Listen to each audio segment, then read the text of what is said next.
katabi. Masyado na tayo seryoso sa buhay. Ha? Yan. Sabihin mo sa kapatid mo, kapatid, pagpalain ka ng Diyos.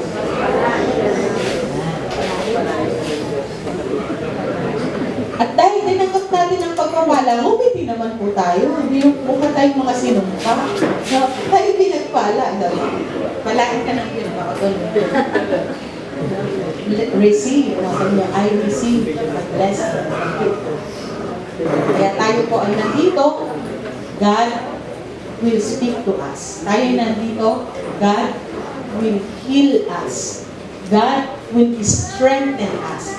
Paglabas po natin, hindi po tayo mga Kristiyano lulubog at matatalo ng kaaway. Amen po ba? Amen. Amen. So, maganda po ang ating talakayan ngayon. Actually, ito po ay na-share ko na noong March 9 sa mga kabataan. Pero, hiningi ng pagkakataon ito, no?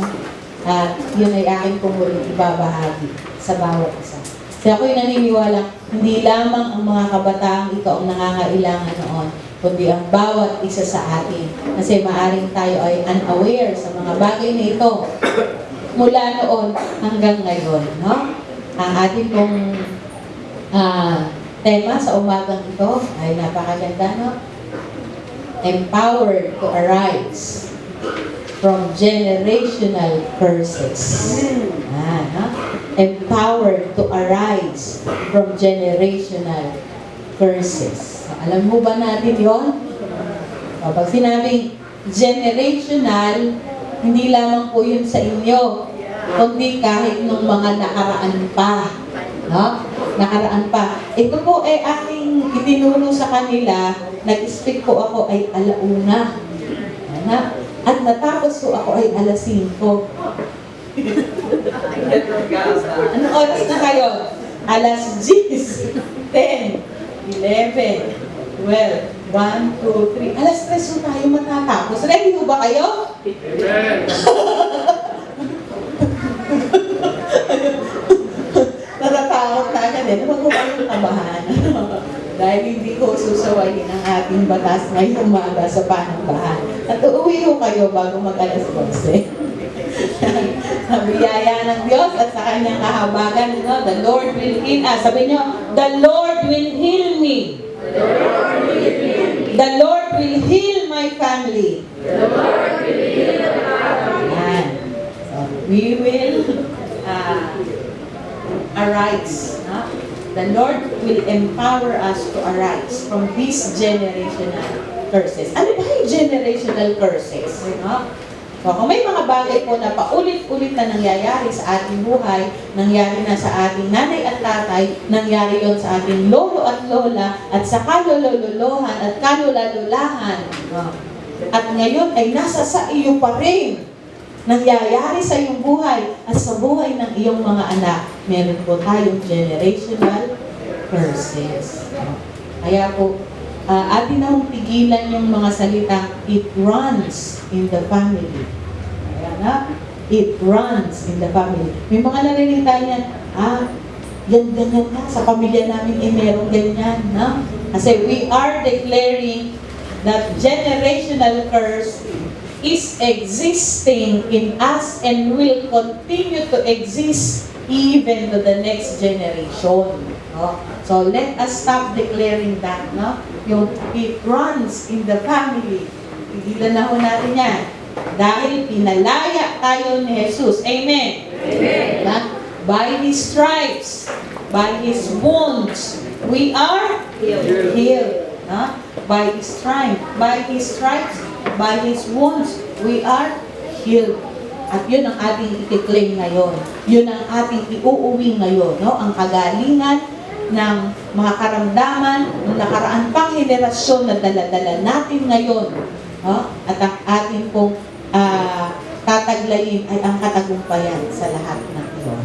Okay po. So, sa ating mga Biblia, may hawak po ba kayong Biblia? Inam yan, oh. Dapat po may dala po tayo laging Biblia.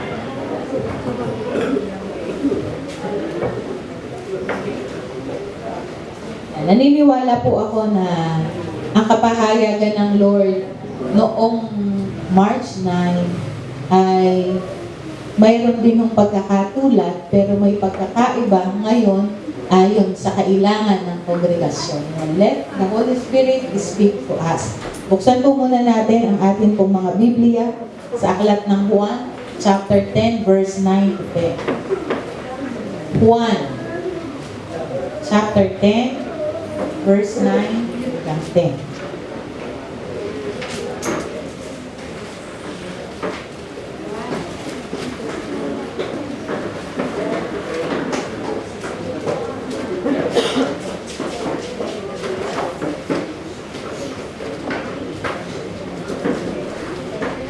Nakita niyo na po, Juan chapter 10, verse 9 hanggang 10. Ganito po ang sinasabi.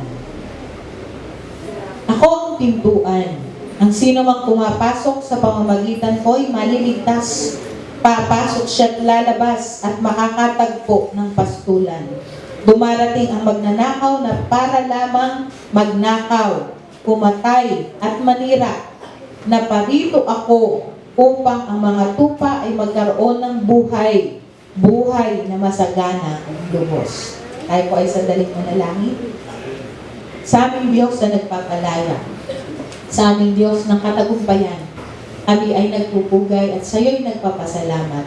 Kinikilala namin ang iyong presensya, o banal na Espiritu na siyang sa amin ay kikilos, magbubukas sa aming puso at sa aming isipan upang kami makaunawa at saliksikin ang aming puso, ang aming isipan at halukayin ang aming pong mga pinagmulan at gayon din ang mga generational curses na mayroon sa aming buhay.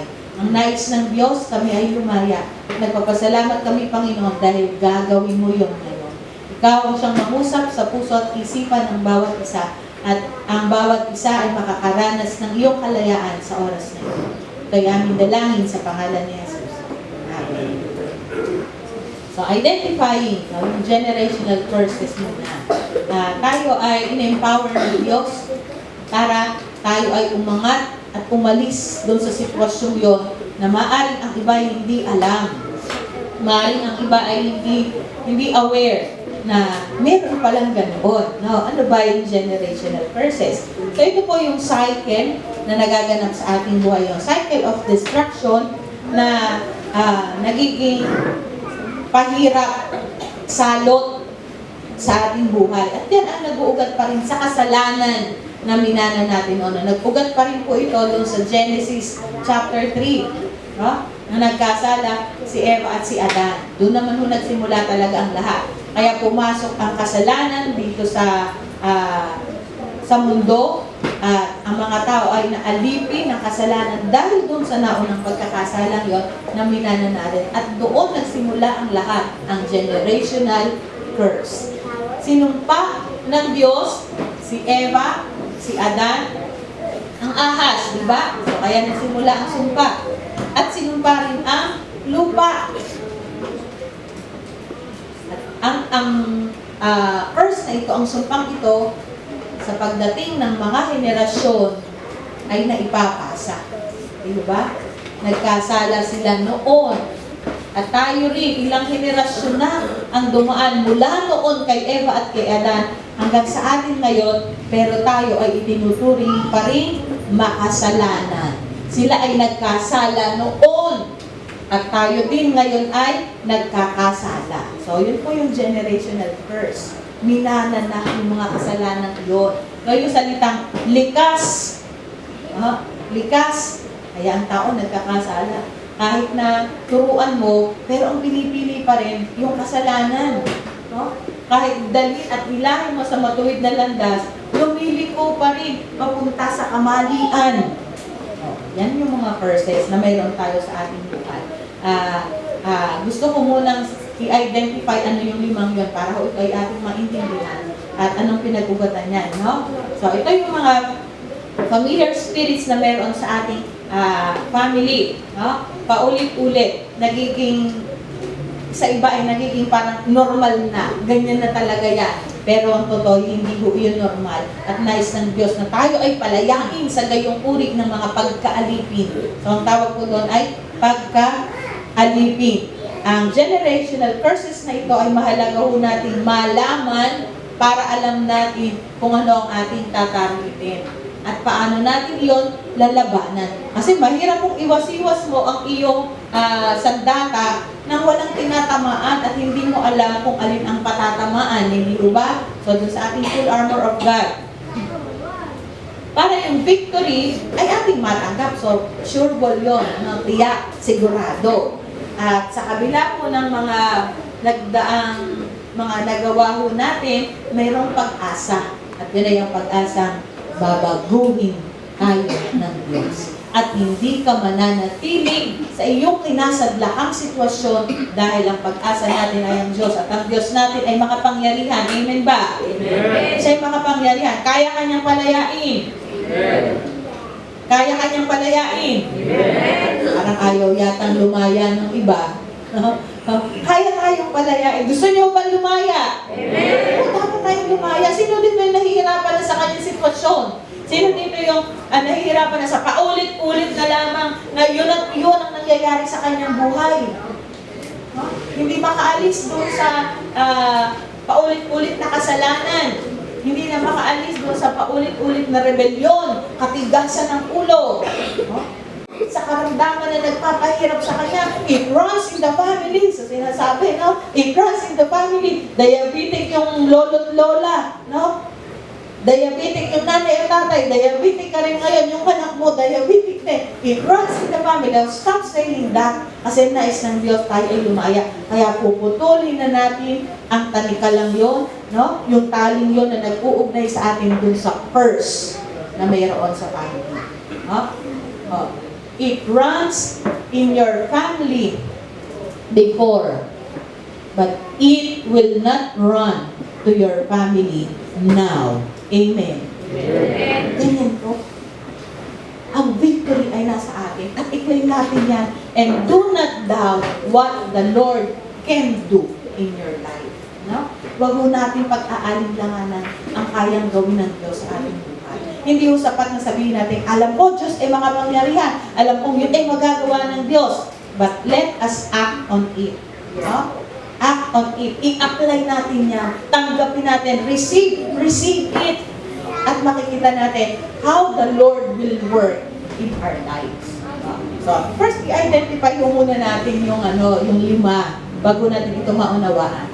So, ang una po ay disobedience. No, disobedience na pinag-ugatan noon. Yan. So, yung pagsuway.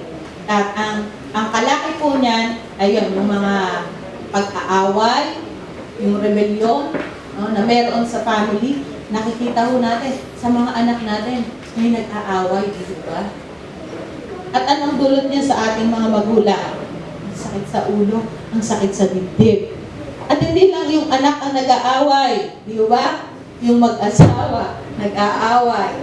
Yung magbiyanan, nag-aaway. No? Humingi kayo kasi disobedience yan. So, nag-uugat. Noon naganap yan, di ba? O, panahon ni Eva at ni Adan. At nung sumunod na mga henerasyon.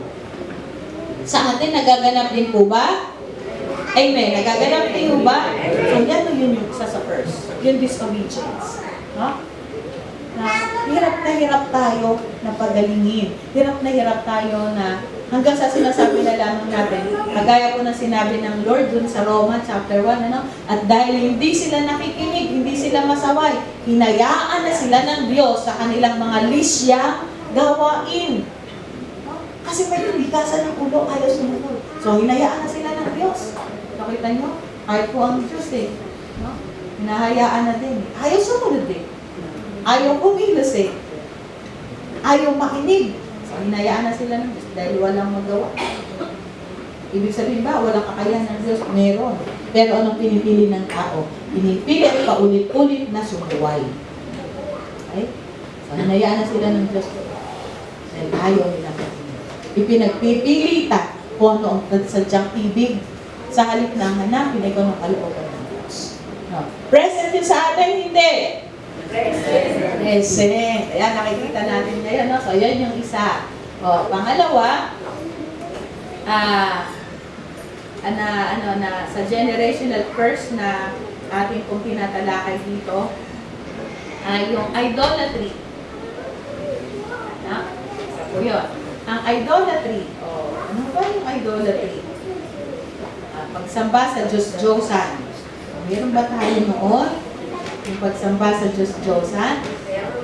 Meron. Kahit tayo isang, hindi ako naluhod sa rebulto.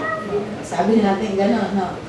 Pero meron tayong mga man-made din na rebulto.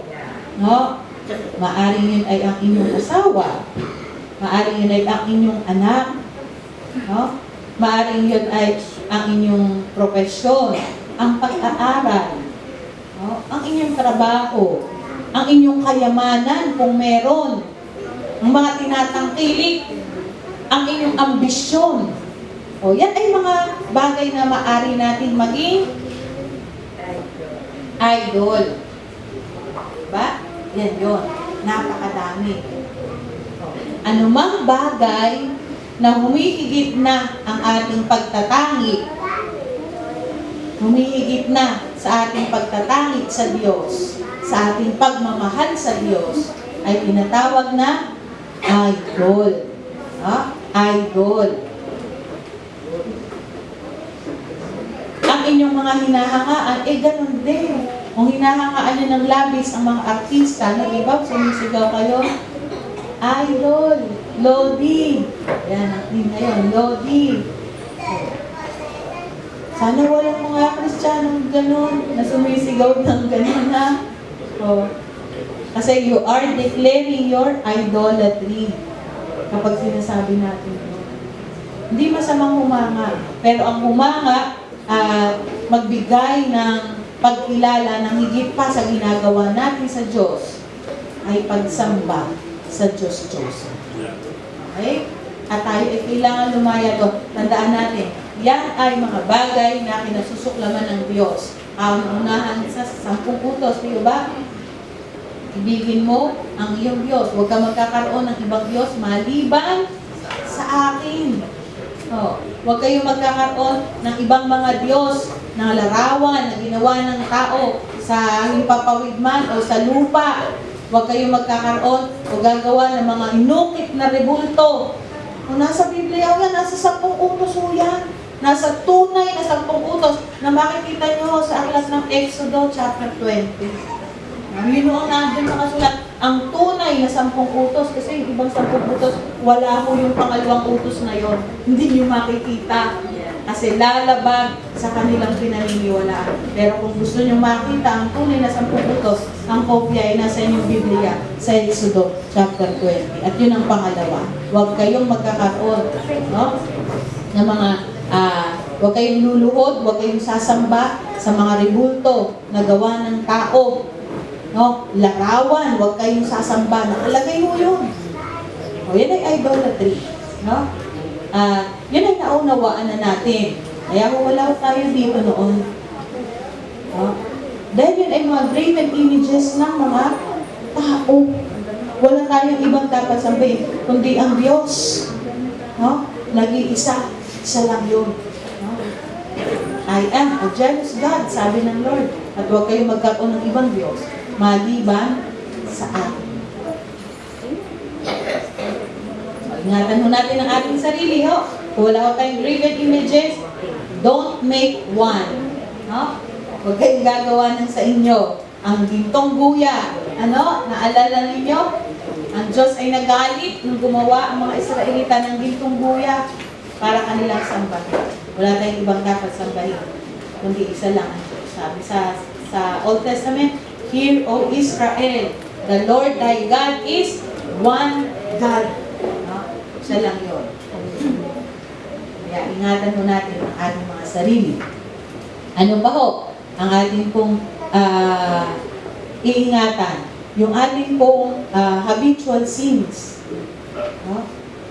Yung habitual sin. Paulit-ulit na kasalanan na nauulit ng ulit ng ulit. Nakita, pinagsisihan, inulit, no? Nagsisi, inulit, nagsisi. Paulit-ulit, hindi tayo makalis doon. No? Na paulit-ulit. yung mga bisyo na hindi maiwan-iwanan. Yan ay paulit-ulit at hindi yung nakalulugod sa Diyos. No? Kung tayo ay pabalik-balik sa gano'n, ang mga mananampalataya ni Kristo, sabi sa aklat ng unang Juan, chapter 5, ay hindi nagpapatuloy sa pagkakasala. At hindi ninanakis, hindi ikinasisiya na nagpapatuloy siya sa pagkakasala. Dahil binabago tayo ng ating Diyos araw-araw upang maganap at makita sa atin ang kanyang wangis. Nakikita yon sa atin. So yun po, yung paulit-ulit na kasalanan. So ano dapat natin gagawin? Ilapit natin yun sa Diyos at humingi tayo ng kapatawaran. Hingin natin ang kanyang paglilinis, ang kanyang katuwiran, ang siyang idamit sa atin. At hayaan natin ang damit ng katuwiran ng Diyos, ang ating manatiling suot at mabuhay po tayo ng mayroong kabanalan. O yung habitual sins, no? Paulit-ulit yan. Paulit-ulit. So, pinapaalalahanan muli ang mga kabataan, huwag makipamatok sa hindi mananampalataya. Okay? Paulit-ulit ko yan. Bawat henerasyon ng kabataan, hanggang ako'y nabubuhay, hindi ko yan sasawaang sabihin sa inyo, huwag kayong makikipamatok sa hindi mananampalataya. Kung maghahanap kayo ng boyfriend o girlfriend, siguraduhin yung Kristiyano. Magkakaliwanagan, hindi sila makasagot. Kasi yung katwiran, yun naman pwedeng Kristyanuhin. Sorry, hindi na Kristiyano. Isang pong Bible study. Yan na malupit, mas malupit, mas kailangan daw hahanapin yung boyfriend o girlfriend, may hawak na 10 Bible study. Basta na yun. Basta na yung hinahanap. Yan isang mananampalataya. Isang mananampalataya. May kaugnayan, may relasyon kay Kristo. Huwag niyo ikakatwira na, mas mabait pa nga yun kaysa dun sa nasa church. Ang usapan dito ay may relasyon sa Diyos. Hindi excuse yun. Huwag tayo makikipamatok. Huwag kayo pala makikipamatok sa hindi mananampalataya. Madali na lang magka-boyfriend at girlfriend ngayon. Diba? Sa kung ano-anong app. Huwag niyo ilagay yan sa inyong cellphone. Diba? At huwag kayong nakikipagkilala sa mga hindi niyo kakilala na hindi niyo naman alam kung totoo yung kanya profile o hindi. Baka meron sa inyong mga karelasyon online. Yan, tigilan yan. Hanapin, at huwag magmadali. Hanapin kung sino ang kalooban ng Diyos. Ang Diyos ang bahala. Dadalhin niya yun sa inyo sa kanyang tamang panahon. Huwag kayong magmadali. Hindi yan minamadali.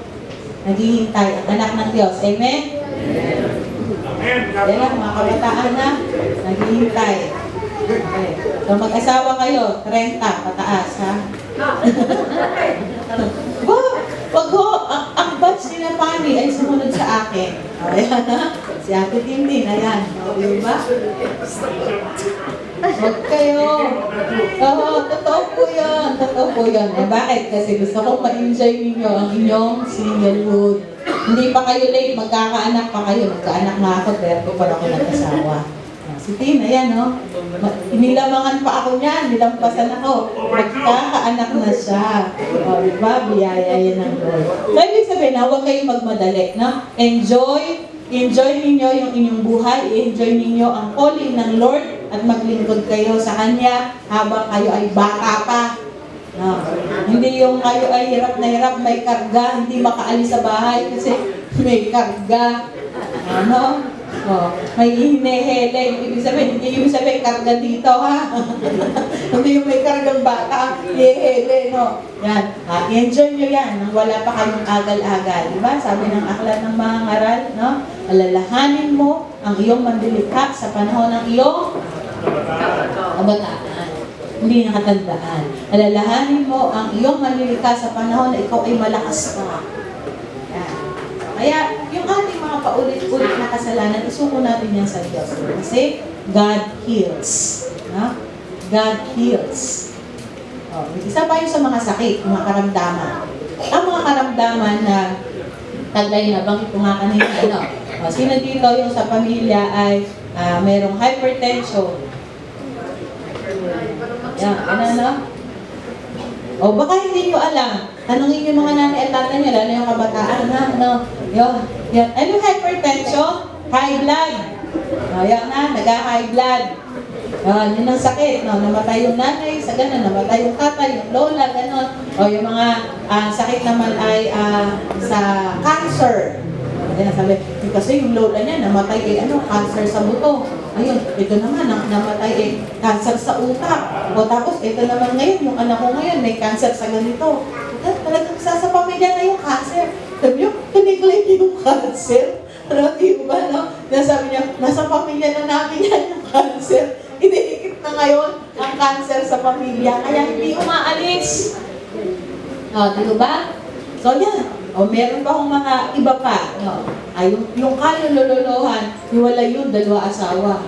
Nagkaroon ng anak sa mga tiyo at tiya, nagkaroon din ng hiwalay, 2 asawa, yung iba 3 pa. At yung iba may maraming karelasyon. Yung anak ngayon, meron hiwalay din. At nagkaroon din ng iba-ibang asawa.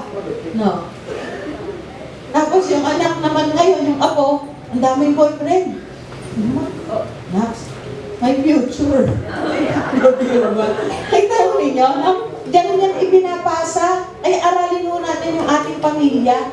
Kaya mahalaga po sa Bible yung yung talaan ng angkan. No, nakalagay dyan sa Book of Matthew. Yun agad ang makikita nyo, ang talaan ng angkan. So, aralin natin yung ating pinagmulan. Kasi baka may dala-dala tayong generational curse, no? Meron po nag-share sa akin yan, sabi daw ng asawa niya sa kanya.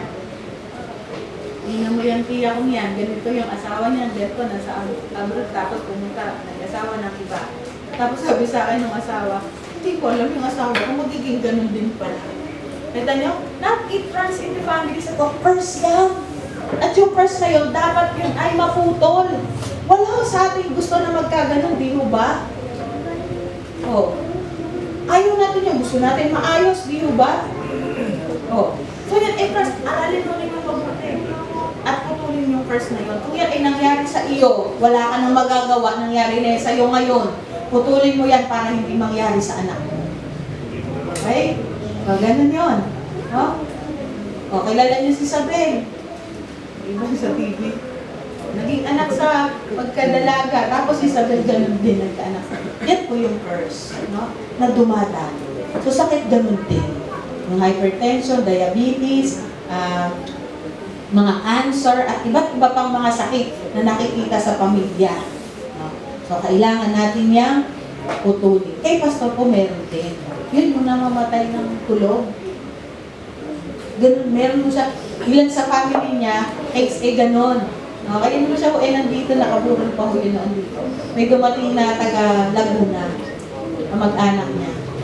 At nabalitaan ko na yung isang pinsan niya, batang-bata, mas bata sa kanya, ganun din ang ikinamatay. Namatay na hindi nagising. Tapos sabi niya sa akin, maraming nagkakaganyan sa pamilya namin. Nagulat po ako. Nung yun marinig ko, pinutol ko na agad yun. Nag-pray ako ng gabi. Sabi ko, in Jesus' name, pinuputol ko ang generational curse na ito sa buhay ng aking mga anak. Wala sa mga anak ko ang mamamatay ng katulad ng nangyari sa pamilya ng asawa ko. Hindi mo umatay ng demon. Nakita mo natin, akala natin ganun lang yun, na normal lang yun. But there is a curse. So, balikan mo natin ang ating verse. Sabi po dito sa John chapter 10, verse 9, sinabi ni Jesus, ay ako ang pintuan. Ang sino mang pumapasok sa pamamagitan ko ay maliligtas. So, ito ay hindi usaping kaligtasan lamang ang pinag-uusapan dito. Papasok siya at lalabas at makakatagpo ng pastulan. Ang pangako sa atin ng Diyos. So, pastulan, inaakay tayo sa isang buhay na maayos. Papasok siya. Dadalhin siya sa mabuting pastulan. Dumarating ang magnanakaw para lamang magnakaw. So, sino ang magnanakaw? Ang dyablo. Ang dyablo. Ang dyablo ay nagnanakaw. Ninanakaw niya ang blessing na para sa inyo. Para sa bawat isa. Huwag natin hayaan yun. At huwag po tayong ma-caught and aware hindi natin alam, ano? Wala tayong kamalayan. No? So, inilakaw ng dyablo yung mga blessing na ibinibigay ng Diyos sa atin. Huwag mong hahayaan yun. Ano pa? Ang sabi dito, dumating ang dyablo, ang magnanakaw upang pumatay, upang patayin ang inyong desire para sa Lord, upang patayin ang inyong calling na binigay sa inyo ng Lord, upang patayin ang lahat ng mga kaloob na binigay sa inyo ng Diyos. Huwag natin hayaan yun, no? At naparito ang kaaway upang siya ay manira. Naninira ng pamilya, naninira ng relasyon, naninira ng iglesia, naninira ng ulo. Yan. Yung katabi niyo ba, matino pa?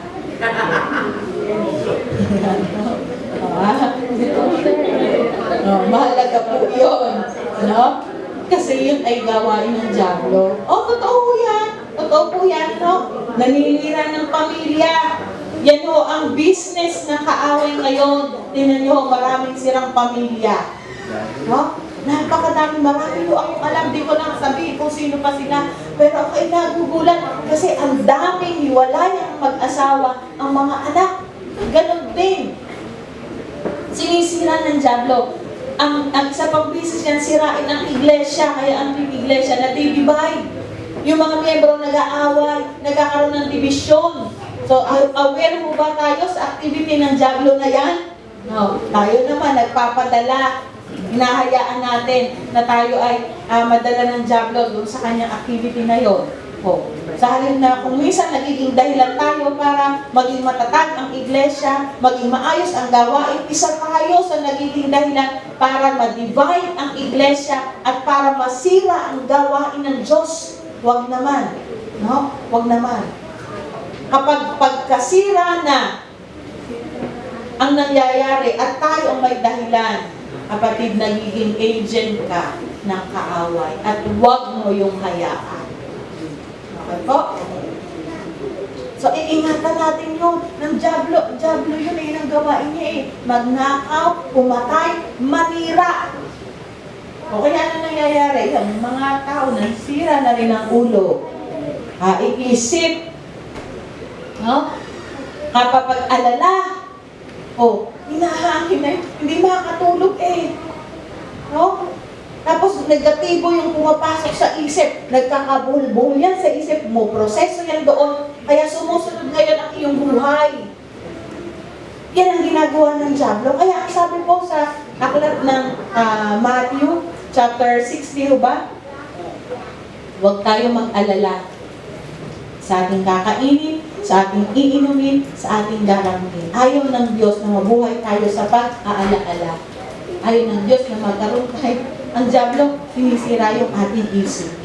Nagkakaroon ng depression, nagkakaroon ng anxiety. Yan sa dyablo, hindi nagbibigay ng depression ang Diyos. Tandaan niyo yan. At kung yan ay dumapo sa iyo, rebuke in the name of Jesus. No? Alisin natin sa pangalan ni Jesus, aking nire-review ang spirito ng anxiety, ng depression. At tulungan mo yung sarili, bumakbak ka. Huwag kang manatili doon, pinalaya ka na ng Diyos, nananatili doon. Depressed ako, may anxiety ako. Nandun ka lagi. No? Ayaw kumilo. Sabi ng Lord, lakad. Malaya ka na. Ay, bumakbak ka para magbago ang iyong buhay. Hindi ba lagi nabubuhay sa depression? Alam mo sa sarili mo, may depression ka, huwag mo yan i-claim. Pagdalhin mo yung sarili, inuulit ko, nagkaroon ako niya nung namatay si Pasko. Pero nakalaya ako sa tulong ng Diyos. Kung hindi mo tutulungan ang iyong sarili, mananatili ka sa sitwasyon na ikaw ay naaalipin ng dyablo. Take note, hindi dahil Kristiyano ka, ay excuse ka sa pananalaula at pangmimiserable ng dyablo. Tayo warrior no? Isuot yung full armor, yan po yung pinag-aralan natin, full armor, para tayo ay lumaban.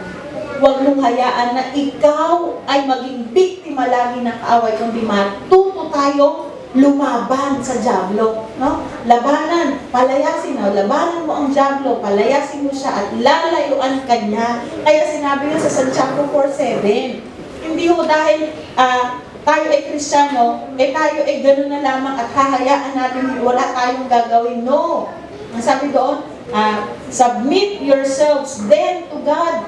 No? I-submit natin yung ating sarili. Ibig sabihin, yung ating isip, yung ating kalooban, yung ating puso, lahat sa atin, i-submit, isuko natin sa Diyos.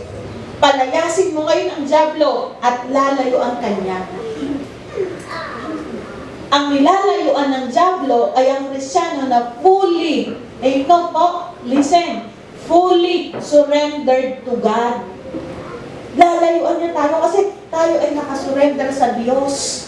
Kasi kung di tayo magsusurrender sa Diyos, ibig sabihin may foothold ang kaaway sa atin at tayo ay kanyang hihilahin. No? Kaya yung surrender ay sa Diyos, hindi sa dyablo. Huwag nating bigyan ng puwang ang dyablo sa ating buhay para malamangan niya tayo. Huwag tayo magpapaungo sa kanya. Itaw natin, yun ang gusto niya. Wasakin ka, sirain ka, ang iyong pamilya, ang iyong buhay, ang iyong isip.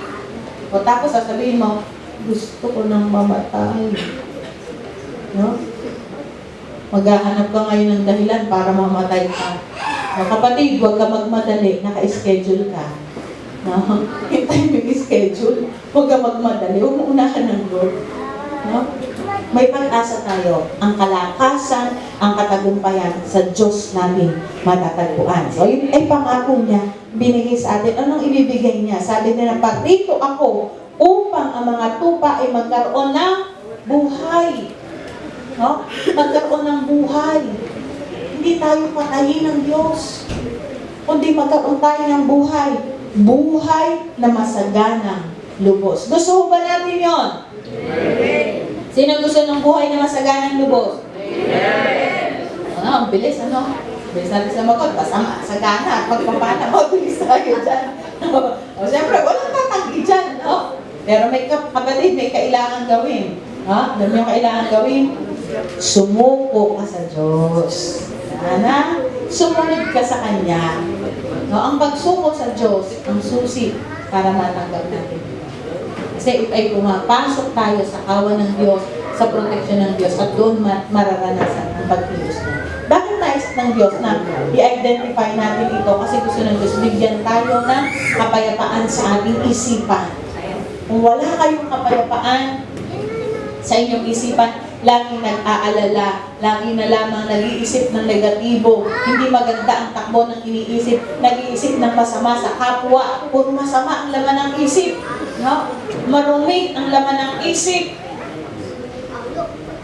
O, hindi po yan sa Lord. Ang nais niya, ibigay ay peace of mind. Ang iyong puso, lagi na lang ang bilis ng tibok. Nakaupo ka lang naman, pero parang kang nakikipaghabulan. Bakit minili yung Diyos?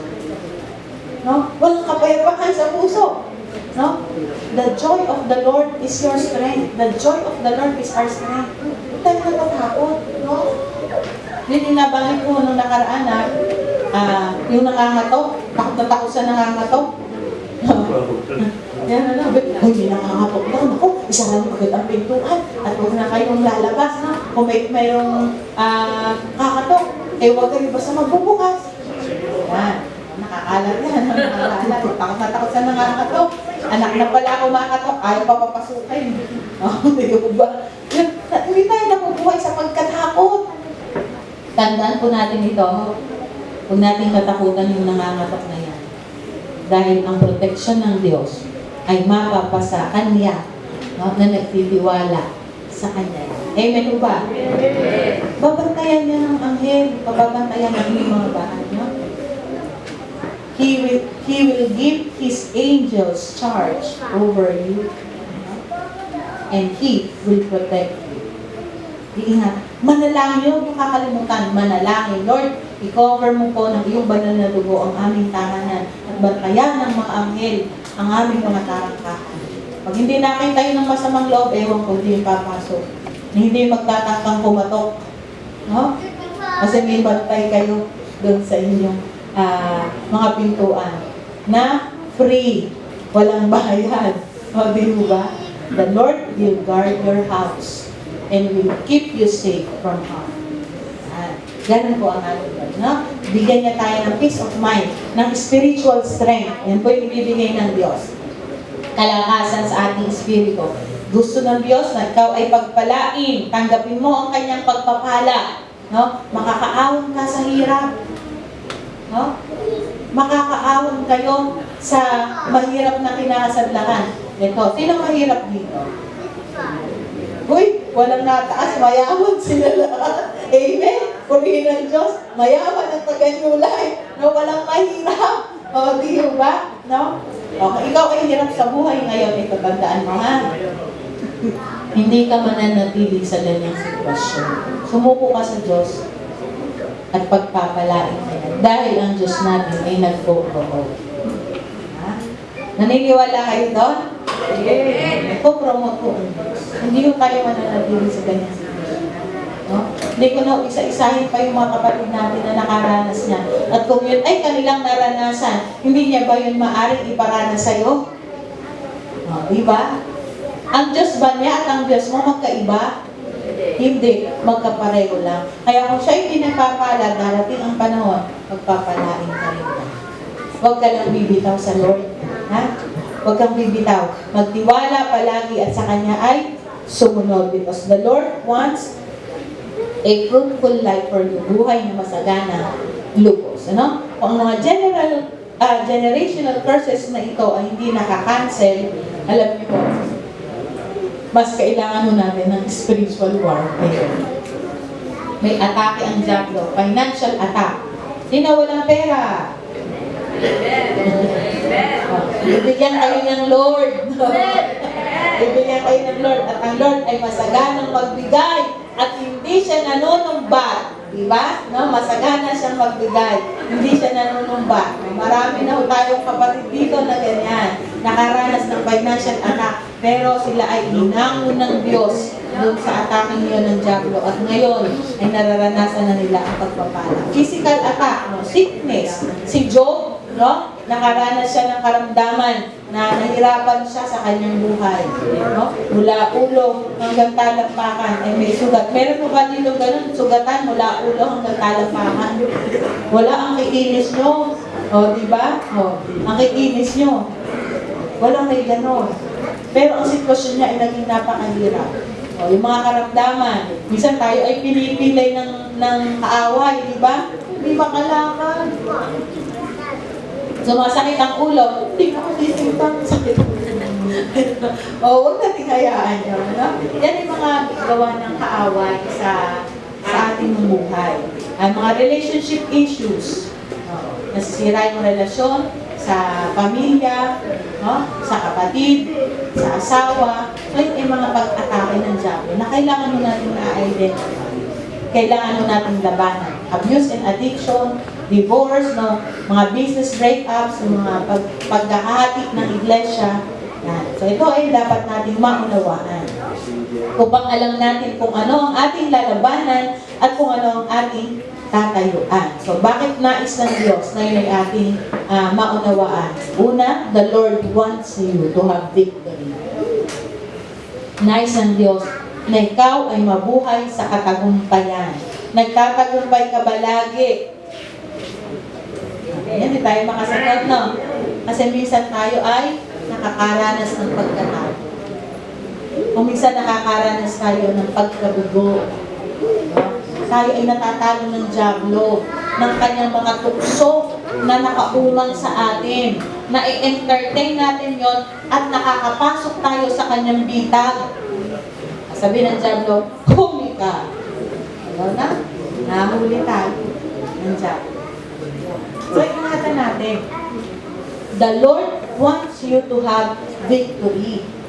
Kasi siya ay mananagumpay. Nagtagumpay na siya sa krus. Hindi namatay si Kristo para tayo ay patuloy na mamuhay sa pagkakasala. Dinudungisan natin ang kanyang pangalan. At ang kanyang ginawa sa krus ay ating nababaliwala kapag tayo mga mananampalataya ay nagpapatuloy sa pagkakasala para sa ano at namatay si Kristo para sa atin. Hindi mo ba?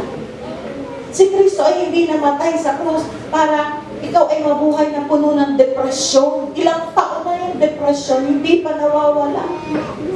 Lagi na lang depressed sa buhay. Hindi mo ganun. Ang Diyos natin ay nagpapalaya. No? Papalayain ka niya. Gusto niya ikaw ay maging masaya, maging maayos ang pakiramdam, at hindi ka na alipin ng depresyon sa iyong buhay. Magagalingin ka niya. Ay, sabi niya, magkaroon ka ng buhay na masaganang lubos. Hindi lang yun sa langit, dito rin sa lupa. Pwede niya rin ibigay. No? Kasi ang Diyos natin ay Diyos na hindi nalilimitahan ng kahit na anong panahon o oras. No? Hindi yan nalilimitahan. Siya ay powerful God at kaya kanyang palayain sa gayong sitwasyon. Kaya nga, siya ay namatay sa krus. Ang sabi niya, it is finished. Pagsigaw niya ng it is finished, ay hindi lamang naganap niya na yung pagpapako sa krus, naganap niya na yung gusto ng Ama na siya ay mapako. Hindi. Alam niyo ba yun ang ibig sabihin ng it is finished? It is finished, natalo na ang dyablo. It is finished, ang activities ng dyablo sa buhay ng mga tao na mananampalataya kay Kristo ay winakasan na ni Kristo doon sa krus. Tayo lamang ang ayaw nating wakasan. No? Tayo ayaw nating wakasan. Patuloy pa rin tayo doon sa pamumuhay sa hindi tama, na hindi nakakalungkot sa Diyos. Winakasan na ni Kristo, kaya sinabi, it is finished. Christ has won. Nagtagumpay siya. Pagtagumpayin mo si Kristo sa buhay mo. No? Pagtagumpayin natin. Kasi yung curse na meron sa ating buhay, yung curse na inilagay ng dyablo sa ating buhay because of our disobedience, no? The Lord Jesus will turn your curse into blessing. Amen? Amen. He will turn your curse into blessing. Aalisin niya yun. Kaya nasabi rin po ni Joseph, alam niyo ni Joseph, hindi si Pastor Joseph, si Joseph the dreamer. No? God will take what the enemy meant for evil and He will turn it for good. Kukuhanin ng Diyos yung mga bagay na inilagay ng dyablo sa ating buhay at papalitan niya yun ng pagpapala. Ano gusto natin? Sumpa o pagpapala? Then surrender to God. No? Surrender. Sumuko tayo sa Diyos. Kumapit tayo sa Kanya. Hayaan natin kumilo siya sa ating buhay at huwag ang dyablo, kasi kung ang dyablo ang kikilo sa ating buhay, mananatili tayo sa sumpa. At yan ay dadaloy sa ating buhay, sa buhay ng ating mga anak, at sa apo at sa kaapu-apuhan pa. So, putulin na yung curse because the Lord wants you to have the victory. Oh, victory in Jesus, my Savior forever. Alam niyo kantang yun? No? He sought me and bought me with His redeeming blood. Mahal tayo ng Diyos. Ayaw niya lupit tayo sa miserable sitwasyon. Kaya ang pangako niya ay bigyan tayo ng masaganang buhay. No? Buhay na kasiyasiya at ganap sa piling ni Kristo, sa ilalim ng proteksyon ng Diyos. Kaya huwag kang lalabas sa proteksyon ng Diyos. No? Manatili ka doon at mananagumpay ka because the Lord wants you to have victory. Ayun ang nais niya. O identify the parts of your life kung saan present itong mga generational curses na ito, katulad ng binanggit ko po kanina, no? Disobedience, idolatry, habitual sin, yung sa illnesses, at i-identify mo natin yung mga bagay na yan kasi dyan po tayo palalayain ng Diyos. Inalipin ka ng dyablo sa matagal na panahon sa mga bagay na iyan. Oras na para lumaya ka ngayon. Gusto niyo ba yun? Amen. Isuko mo sa Diyos ang iyong buhay. Full surrender to God. No? And He will bless you. You will receive the victory right here, right now. At uuwi ka, ikaw ay tagumpay. No? At nagtagumpay. Pangalawa, the Lord wants to renew your strength. Gusto niya baguhin at bigyan tayo ng panibagong sigla, panibagong kalakasan. Sabi sa Nehemiah chapter 8 verse 10, no? Ito yung ating inaawit. Eat the fat and drink the sweets and portion to them who are weak. The joy of the Lord is my strength. The joy of the Lord is our strength. Yun ang kalakasan natin. Kaya magagawa natin magtagumpay. No? Because God is good all the time. Sabi doon. Ang ganda nung hanawin natin, isasalita din tungkol sa ating mensahe. Because I know who I am. No? And He is mine. No? I know who I am. And He is mine. Anak ka ng Diyos. Amen? Anak tayo ng Diyos? O yan, hindi natatapos sa alam lang natin. Ha? Kundi yung blessing na kalahit ng pagiging anak ng Diyos, padaluyin sa ating buhay. Stop these verses in our lives. Tayo ay bibigyan ng Diyos ng tagumpay. No? Eat the fat, drink the sweet, send portion to them who are weak.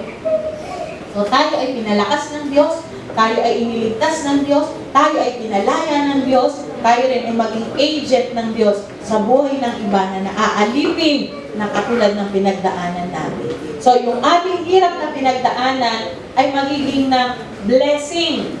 No? Ganun po pa bibigyan ng Diyos. Ito-turn yung ating, papalitan ng Diyos ng blessing yung ating pong mga sumpa noon. Dahil pinalaya ka ng Diyos, pinagpala ka ng Diyos, ikaw ay magiging daluyan ng pagpapala sa buhay ng iba. Kung naranasan mo yun noon, no? Dadalhin ng Diyos sa iyo yung mga taong nakaranas ng gayon ding sitwasyon. At huwag kang pipigil, huwag kang tatahimik na ipangaral, ibahagi ang kabutihan ng Diyos na naranasan mo sa iyong buhay. Kaya walang tao dito, walang anak ng Diyos na dapat na hindi marunong mag-share. No? Share your own testimony kung paano ka binago ng Diyos. No? Paano binago ng Diyos. And the Lord will renew your strength. No? Eat the fat, drink the sweet. No? The joy of the Lord is our strength. Tanggapin natin ang kalakasan na nagmumula sa Diyos. Do not sorrow. So don't be grieved, but shout for joy. Yun yung bridge na yun. This day is holy to the Lord.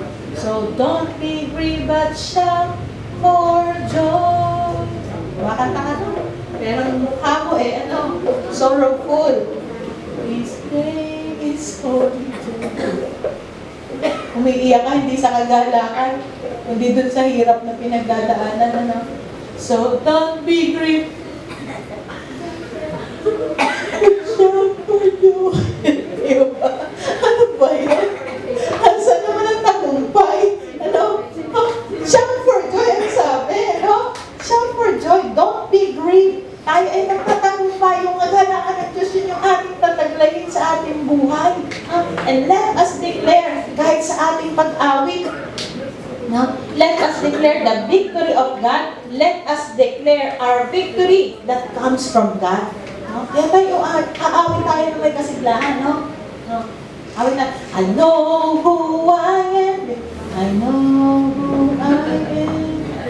Kabatid, alam mo ba talaga kung sino ka? Diba? Parang yung kanina na mo, kanino kang anak? Hindi mo malaman kung ano isasagot. Kanino ka talagang anak? Nalilito din na. Hindi tayo malilito sa anumang sitwasyon, sa anumang pagkakataon, sino man ang ating makaharap. Alam natin kung sino tayo. Alam natin yung ating identity. At kung makaharap natin ang dyablo, alam natin, anak tayo ng Diyos. At ang Diyos na nasa atin ay higit na malakas at makapangyarihan kaysa sa Kanya na nandito sa sanlibutan. Amen ba? O, kaya po, tayo magtatagumpay. Umiyak ka kung napapaiyak. Hindi naman sinabi ng Lord na, kaiyak ko. Umiyak ka. Pour out your spirit. Pour out your soul sa harapan ng Diyos. Tandaan mo, iniipon ng Diyos ang iyong luha at alam niya ang dahilan ng pagpatak mo. Alam niya yun. Ganon nagmamalasakit ang Diyos sa bawat isang anak niya. At ang Diyos ay nagmamalasakit sa iyo. Bakit? Kasi mahal ka niya. Nararamdaman mo bang mahal ka ng Diyos? Kasi kung di mo yun nararamdaman, tatanungin kita ngayon, anak ka ba ng Diyos? Di ba? Kasi pinararamdam ng Diyos ang kanyang pagmamahal sa kanyang mga anak. O baka ikaw ay nabubulagan ng dyablo, huwag mong hayaang mabulagan ka niya. Now, the Lord wants to renew your strength. He is our strength. He renews our strength as we take our fill and as we minister unto others. O, ang ating pong buhay ay nakikita po natin tayo ay nabubuhay sa pagkatalo sa oras na ito. Take them into the courts of heaven. Dalhin mo yan sa harapan ng Diyos. Ano? Ang curses na nalikha ng mga pagkaalipin, ng depresyon, ng karamdaman, ng mga sakit, ng kahirapan, dalhin mo yan. Ilagay mo yan sa presensya ng Diyos. Ilagay mo yan sa kamay ng Diyos. At kung ano mang kahinaan ang mayroon tayo, ibigay mo yan sa Diyos at hingin ang kanyang kalakasan. No? With God, all things are possible. Diba? With God, all things are possible. So, do not sorrow, for the joy of the Lord is our strength. Nais ng Diyos na linisin ka niya. Nais ng Diyos na ayusin niya ang buhay mo. Baguhin at palakasin ka. Bigyan ng panibagong sigla upang ikaw ay pumailan lang. No? To rise up. Enough for you to rise up on wings like eagles. Tayo ay mga agila ng Diyos. Hindi ho tayo pipit. Hindi tayo pipit. Hindi pipitsugin mananampalataya. Ha? Hindi ho tayo maya. Tandaan niyo, ha? Hindi tayo maya. Maya, tulog na. Ayan na.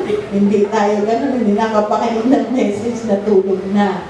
Oh? At hindi rin tayo mga uwak. Oh? Uwak. Na isinusuka yung salita ng Diyos. No? Nawag ng uwak. Wak. Yan.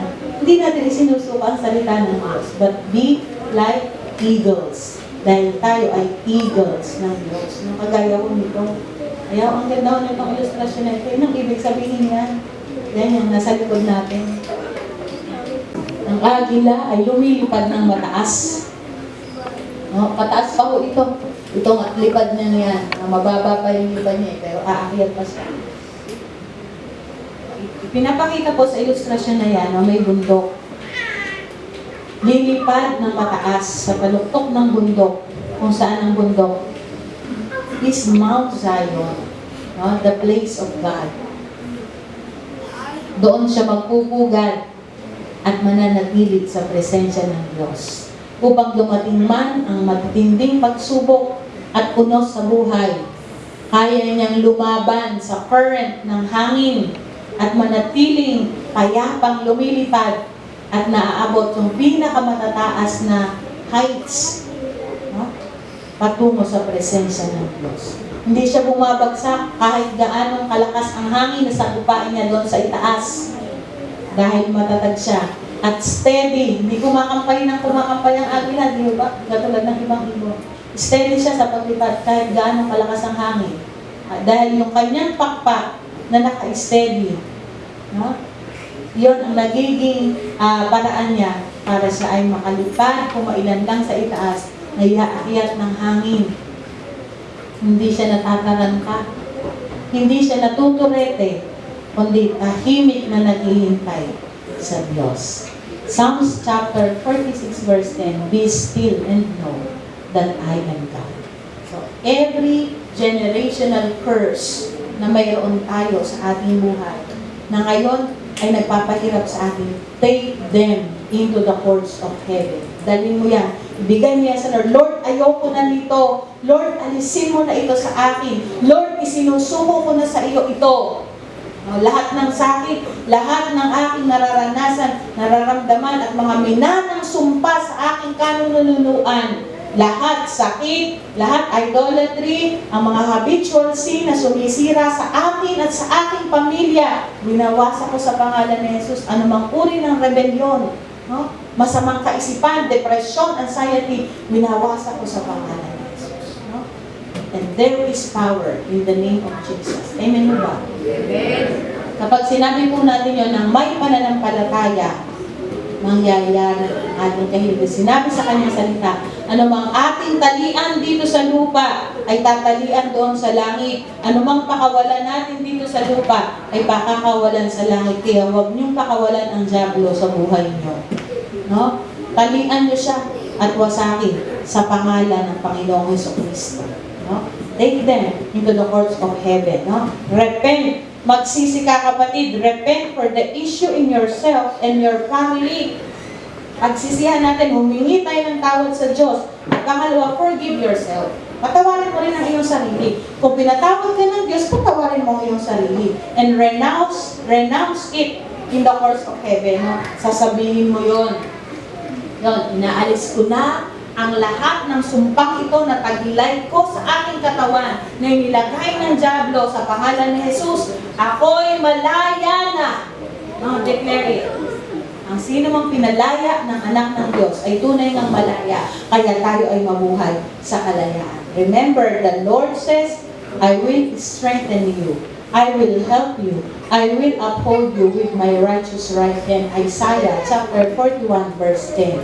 Ang kalayaang ating tatanggapin mula sa mga sumpang dumako sa atin at sa ating pamilya, hindi nadadaloy pa sa atin mula ngayon at sa ating pamilya. Sa oras na ito, no? Ito ay magmumula by activating our strength, by the strength of the Lord. So, identify your generational curses. Ito po yung unang freedom nating mararamdaman at mararanasan. At tandaan mo, anak ka ng Diyos. No? At siyang nananahan sa iyo ay higit na malakas at makapangyarihan kaysa sa Kanya na nasa sanlibutan. His word says, He has given you a purpose and a calling. Remember that it is His power within you that equips you for every spiritual battle. No?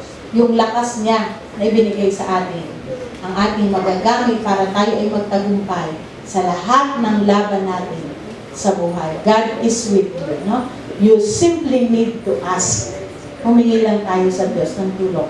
Kung nais ng kaaway, tayo ay mag-alinlangan. Tayo ay matakot. Pero wag hindi ng nais ng Diyos. You have the Lord in you. No? And He is on your side. Kung ang Diyos ay nasa panig natin, sino ang makakalaban sa atin? Wala. No? Wala.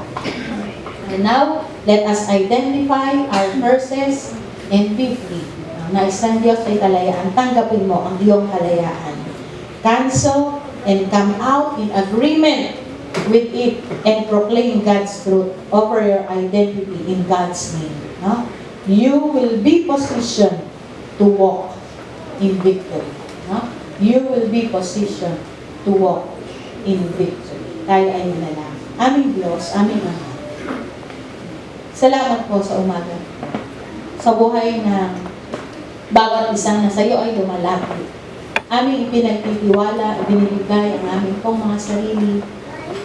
Kilala mo kami mula pa noon hanggang ngayon at wala kaming maitatago sa iyo. Iyong nalalaman ang aming buhay, ang aming pinagmulan. Sa iyo ibinibigay namin.